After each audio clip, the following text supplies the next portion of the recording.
नमस्कार, मैं हूं रहीतार और आप देख रहे हैं आरएल टीवी इंडिया। तो आज है 7 अक्टूबर और दिन है सोमवार, सुबह के 6 बज चुके हैं। समय हो चुका है न्यूज बुलेटिन का। ये जानेंगे क्या चल रहा है देश और दुनिया में। वही हरियाणा विधानसभा चुनाव को लेकर बहुत बड़ी खबर निकल कर यानी एग्जिट पोल आ चुका है और हरियाणा में बन रही है कांग्रेस की सरकार। आइए जानेंगे इस रिपोर्ट में। साथ ही अगली खबर आ रही है जम्मू कश्मीर से। जम्मू कश्मीर में भी इंडिया गठबंधन की सरकार बनने जा रही है, यानी कांग्रेस पार्टी जम्मू कश्मीर में भी अपनी सरकार बनाने जा रही है। जानेंगे इस रिपोर्ट में। और आज की इस बुलेटिन में रोजगार को लेकर भी बात करेंगे। बहुत सारी वैकेंसियां आ रही है जो कि आज बुलेटिन में बहुत कुछ देखने को मिलेगा। बहुत सारी वैकेंसी, अगर आप भी जॉब ढूंढ रहे हैं तो आपको जॉब भी मिलने वाली है, आप लोग आवेदन कर सकते हैं। आज की इस बुलेटिन में गहन सच्चाई के साथ मैंने जॉब के ऊपर भी बात की है। साथ ही उत्तर प्रदेश से बहुत बड़ी खबर निकल के आ रही है और हाँ, हुड्डा का क्या कहना है इस एग्जिट पोल को लेकर। साथ ही बीजेपी क्यों लूज करने जा रही है हरियाणा को, यानी हरियाणा का विधानसभा चुनाव, यानी बीजेपी हरियाणा विधानसभा चुनाव 10 साल बाद हारती नजर आ रही है। जानेंगे इस बुलेटिन में। साथ ही इजराइल और ईरान के वॉर को लेकर बहुत बड़ी अपडेट है, जानेंगे इस बुलेटिन में। चलिए स्टार्ट करते हैं आज की इस बुलेटिन को बिना किसी देरी के साथ। उससे पहले वीडियो को लाइक कर लीजिए, चैनल को सब्सक्राइब नहीं किया है तो चैनल को सब्सक्राइब कर लीजिए। और हाँ, आपने अगर फेसबुक पर फॉलो नहीं किया तो फेसबुक पर फॉलो करना और वीडियो को शेयर भी करना। तो चलिए स्टार्ट करते हैं आज की इस बुलेटिन को। तो सबसे पहली खबर निकल के आ रही है हरियाणा से, यानी हरियाणा में कांग्रेस पार्टी 10 साल बाद अपनी सरकार बनाने जा रही है। एग्जिट पोल के मुताबिक, यानी इंडिया में डिफरेंट एजेंसियों के द्वारा एग्जिट पोल रिलीज कर दिया गया है। हालांकि एग्जिट पोल आप सभी ने देखा होगा और हाँ, उसमें कांग्रेस पार्टी अपनी सरकार बनने जा रही है। दूसरे नंबर पर बीजेपी और तीसरे पर जेजेपी और चौथे पर आदर्श। आप लोग को क्या लगता है कांग्रेस पार्टी कितनी सीटें लेके आ पाएगी? 8 अक्टूबर को रिजल्ट आएगा, कमेंट बॉक्स में जरूर बताना। वही दूसरी खबर है आपकी जम्मू कश्मीर को लेकर। जम्मू कश्मीर में भी कांग्रेस पार्टी अपने गठबंधन के साथ गवर्नमेंट बनाने जा रही है। यहाँ पर भी बीजेपी हारती नजर जा रही है, यानी दोनों राज्यों के अंदर बीजेपी के पास कोई भी बहुमत नहीं है, यानी कि बीजेपी लूज कर रही है दोनों राज्यों को और कांग्रेस पार्टी दोनों जगह अपनी सरकार बनाते नजर आ रही है। साथ ही अगली खबर आ रही है पश्चिम बंगाल से, यानी दोषियों को 3 महीने की मौत की सजा मिले। पश्चिम बंगाल में बच्चियों के रेप हत्या मामले में सीएम ममता बनर्जी ने इस प्रकार का बयान दिया है, यानी दक्षिण 24 परगना पश्चिम बंगाल में 4वीं कक्षा की 10 वर्षीय बच्ची के रेप हत्या के मामले को लेकर मुख्यमंत्री ममता बनर्जी ने पुलिस को अल्टीमेटम देते हुए पॉक्सो एक्ट के तहत केस दर्ज करने को कहा है और उन्होंने कहा कि सुनिश्चित किया जाना चाहिए कि दोषियों को 3 महीने में मौत की सजा मिले।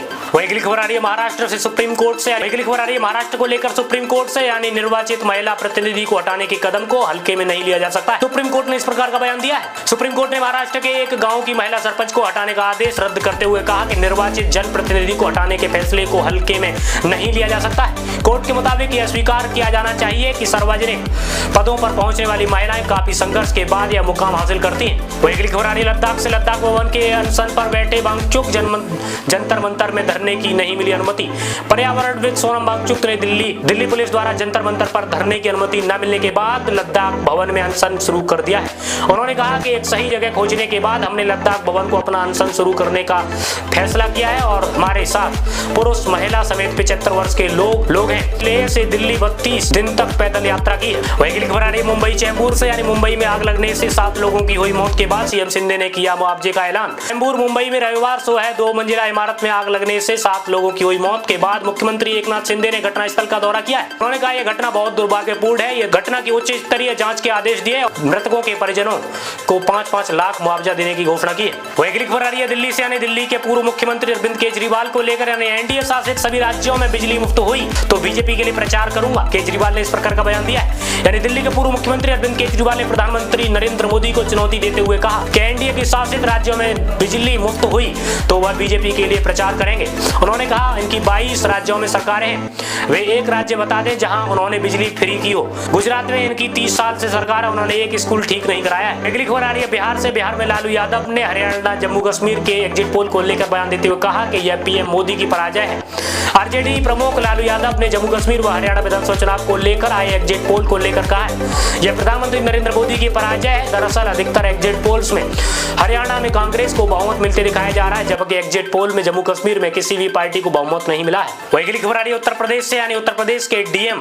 वही अगली खबर आ रही है उत्तर प्रदेश से, यानी डीएम के आगे यूपी में रख दी गई बिस्लेरी की जगह बिल्सेरी की बोतल और हुआ बुलडोजर एक्शन। बागपत उत्तर प्रदेश में बैठक के दौरान जिलाधिकारी जितेंद्र प्रताप सिंह के सामने बिस्लेरी की जगह बिल्सेरी नाम की लिखी हुई हुई पानी की बोतल रख दी गई और इसके बाद उन्होंने तुरंत दुकान की जानकारी ली और छापेमारी कर हजारों नकली पानी की बोतलें जब्त कर नष्ट करवा दी। बुलडोजर से बोतलों को नष्ट किया जाने का वीडियो सामने आया है। वही अगली खबर आ रही है एसबीआई से, यानी एसबीआई में चालू वित्त वर्ष में 10,000 कर्मचारियों की नियुक्ति करेगा एसबीआई।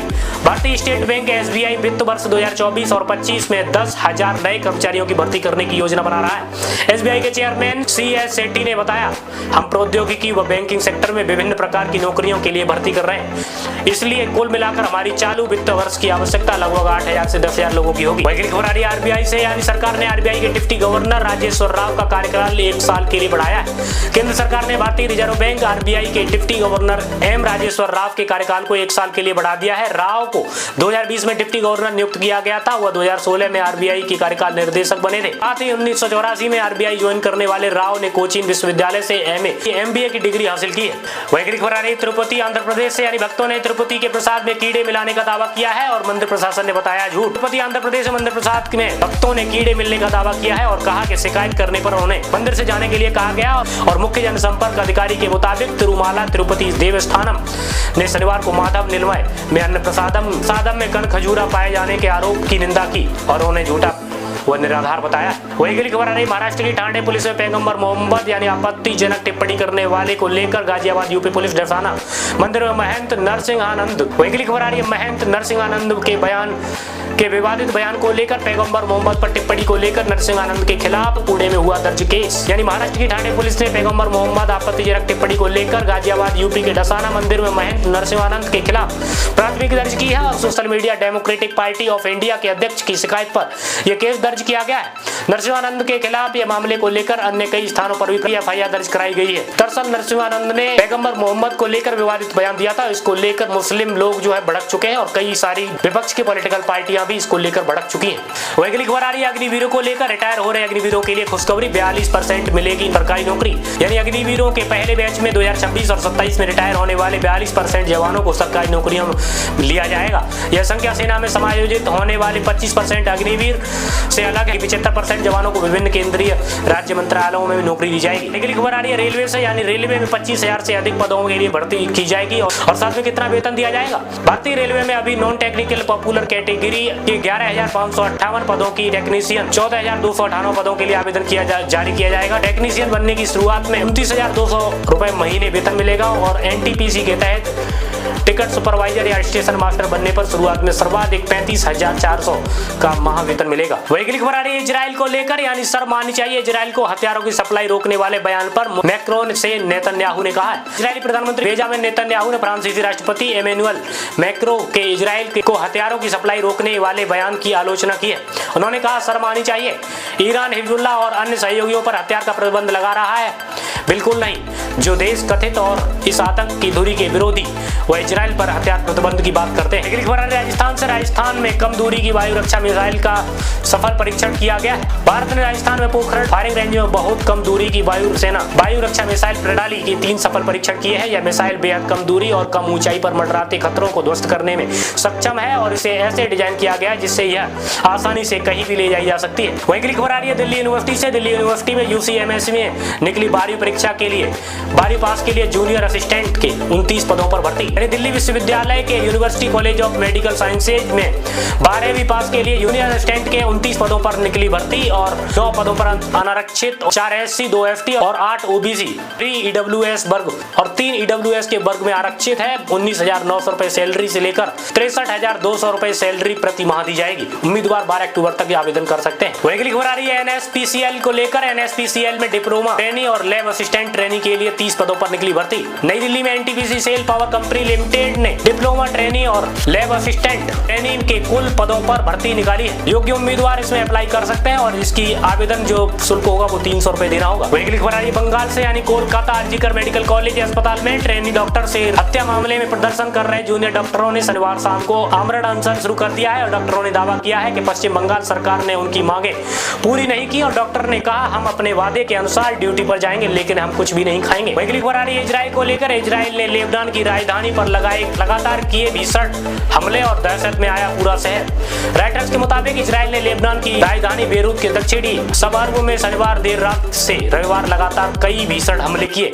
मामले में पूरी शहर को हिलाकर रख दिया है। 30 मिनट तक कई किलोमीटर तक लाल रंग की चमक दिखती रही। इजरायली सेना ने शनिवार को बताया कि अब तक उसने हिजबुल्लाह के 440 लड़ाके मार गिराए हैं। वही खबर आ रही है छत्तीसगढ़ से। छत्तीसगढ़ स्टेट पावर जनरेशन में 140 पदों पर निकली भर्ती। यानी Chhattisgarh state power generation company limited में डिप्लोमा ग्रेजुएट उम्मीदवारों के लिए अप्रेंटिस के 140 पदों पर भर्ती निकली और जिसके लिए आवेदन प्रक्रिया शुरू हो चुकी है। योग्य उम्मीदवार वेबसाइट पर जाकर आवेदन कर सकते हैं। 30 अक्टूबर आवेदन करने की तिथि है। साथ ही ग्रेजुएट अप्रेंटिसशिप के उम्मीदवार को 9,000 का स्टाइपेंड दिया जाएगा। अगली खबर आ रही है इजराइल को लेकर। इजराइल ईरान संघर्ष वैश्विक स्तर पर तेल की कीमतों को कैसे प्रभावित कर सकता है। गोल्डमैन सैक्स ने कहा इजराइल ईरान के संघर्ष के कारण विश्व स्तर पर तेल की कीमतें $20 बैरल तक बढ़ सकती हैं। ईरान के हमले के बाद इजराइल की जवाबी कार्रवाई में ईरान के तेल उत्पादन स्थलों में स्थानों को निशाना बनाया जा सकता है। यह ईरान को 2019 की तरह सऊदी अरब के तेल संयंत्र पर हमले के लिए उकसा सकता है। वही खबर आ रही है चेन्नई से। चेन्नई एयरपोर्ट पर उतरते वक्त 146 यात्रियों से भरे विमान का टायर फटा और यात्री सुरक्षित। चेन्नई इंटरनेशनल एयरपोर्ट पर उतरते समय शनिवार को 146 यात्रियों से भरे एक विमान टायर पर फट गया। विमान का टायर फट गया और अधिकारियों ने बताया कि विमान मस्कट